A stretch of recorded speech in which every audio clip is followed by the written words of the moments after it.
Hello, people. We're back doing household activities. I had water damage, so I got to reroute all my wires over here. There's an extender bar here. We're going to do that. And while I do that, let me talk to you about life advice, okay? And the reason you should listen to me is because look at all these cool achievements that I'm gonna put back in the background of my video. Look, I made a bunch of money. This is because I made $1 million by the age of 20 using this software called ClickFunnels. I got this when I was 19. Maybe I was 22 when I got this. 100,000 subscribers on YouTube. This has got to go in the background of my YouTube videos.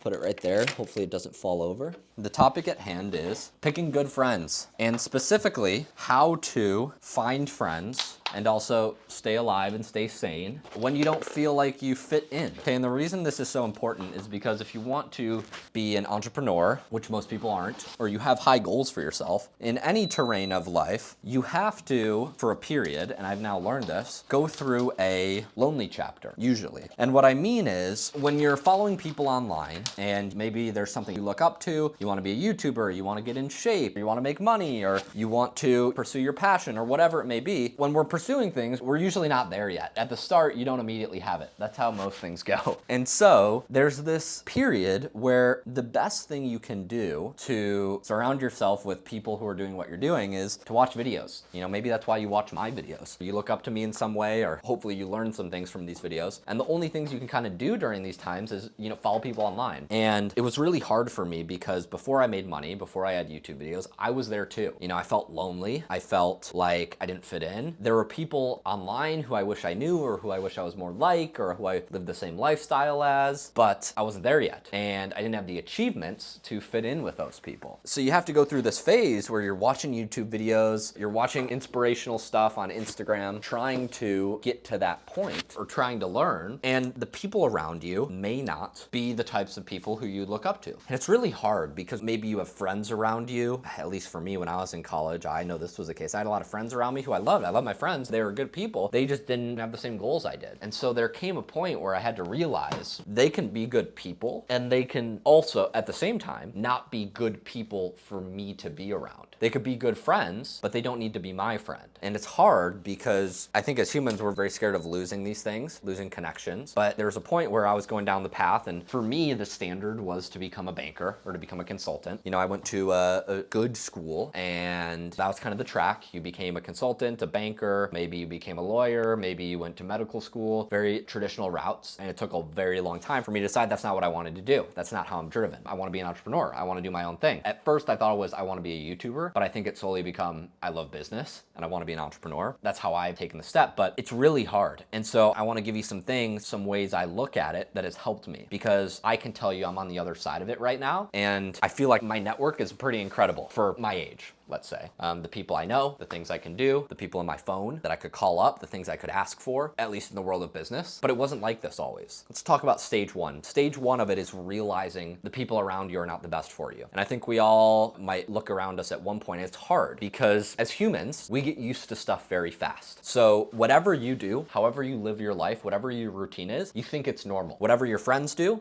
you think it's normal, even if it might be crazy. When I was in college, what we would do is, you know, we would work hard, but my friends also played very hard. And so it was normal to get up at 7, 8 a.m., go to class, and stay out till 2 a.m. in the city, an hour away from where our school was, partying all night and clubbing. That was just normal. But when you compare it to the average person, or let's say me in this case, somebody who wants to be a business owner at the same time that I was attending college, that behavior is actually crazy. It's really counterproductive to my goals. It does not help me be a YouTuber to be out until 2 a.m. partying in the city for 4 or 5 hours on a Thursday night, let's say.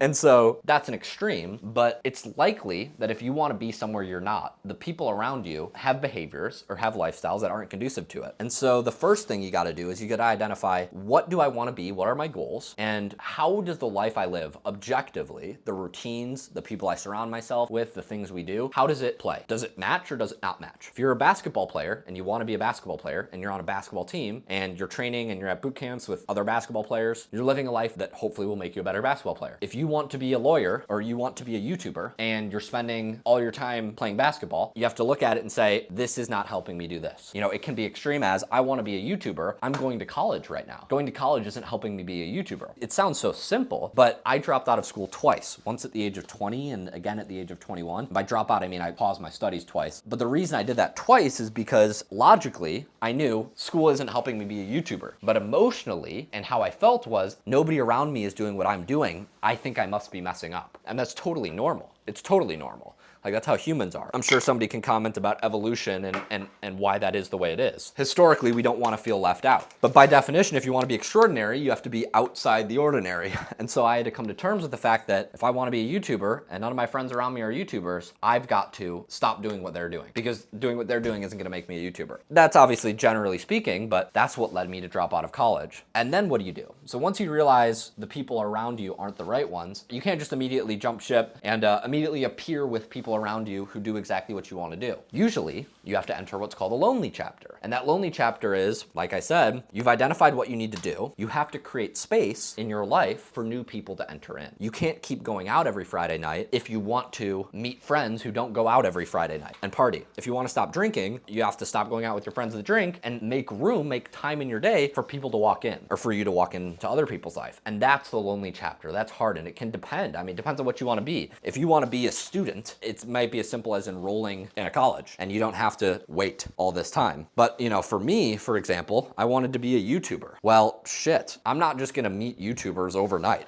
It's not gonna happen like that. So I had to go through a lonely chapter, especially if you want to be like a business person, for example. You're not gonna get to go talk to Alex Hormozi or Elon Musk or other successful business owners with no achievements. And so you have to go through a lonely chapter, an extended period where you don't yet have the achievements to talk and to have connections with the people you want to have, but you have to keep going anyways. And for me, I moved to the West Coast. Luckily, I lived with some kind of internet entrepreneur friends, but I didn't really have a social network out there. I was just working all the time. When I came back to Chicago, I should have been at the end of my junior year. It was the start of my senior year in college. I just turned 22. It should have been my senior year in college. So I kind of withdrew the summer of my sophomore year. Then going into my junior year, I started living on the West Coast. Then I went back for a quarter of my junior year. Then I for real dropped out after my junior year. And going into my senior year, I moved in the city. I was living in a place by myself. I'm younger than everybody else because I should be college aged, but I'm living in a nice building in the city. So everybody in my building's older. I'm a YouTuber, so I don't work with people in real life. There aren't a bunch of interns at my age. There aren't a bunch of other students at my age doing what I'm doing. And I basically had to build up a social network from almost zero. Not pure zero. I mean, I have family here and some friends, but mostly zero. And so I had to completely reconstruct my social network. You know, it wasn't just given to me. And that's kind of what being an adult is. Your social network isn't just given to you. And some people just stay in the same social network they've been in. They stay in their small town, the same people they went to middle school with, high school with, or adults with, everybody knows them. But, you know, if you want to be different, usually that's not the way to go. And so what I had to do was I looked at my goals objectively and said, who do I need to surround myself with? Well, I want to be fit. So what do I need to do to find other fit people? I need to start going to workout classes. You know, I can go to gyms and approach people, but I need to go to places where people who are fit socialize. So workout classes, like I started going to proper workout classes. So that helped me find a lot of people who are fit. Then I'm like, well, I also care a lot about work and career. So I need to meet other people who care about work and career. Well, I'm not going to meet other people who care about work and career in my bedroom. I can message them online, and it's one way, and that does work to some extent, but I was like, okay, I got to join a co-working space. So I found an awesome co-working space that kind of doubles as a place where you can work out as well, and I've met a ton of people through there. You just have to rebuild a social network. It's hard. It's really freaking hard. And you just have to know that like that lonely phase is not forever. Eventually new friends will come in, but you have to, I don't want to say cut off, but you have to slow down what you're currently doing with the friends you're currently hanging out with to make room for new friends to come in. It's much easier looking back to see this in my life and how it played out, but it was hard going through it to be lonely.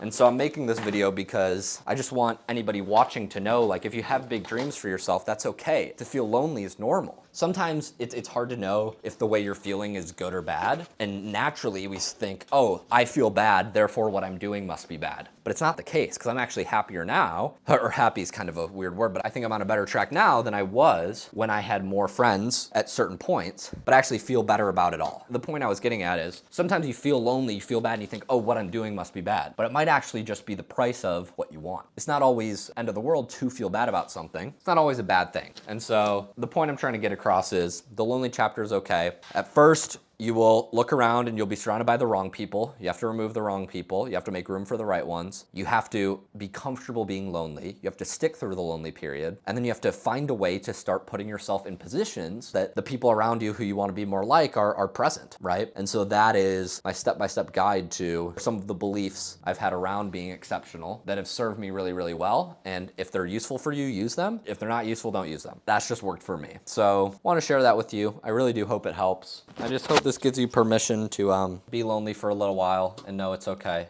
And it's actually normal. And it can be good in some cases, even though it might sound weird to say that. I hope that helps.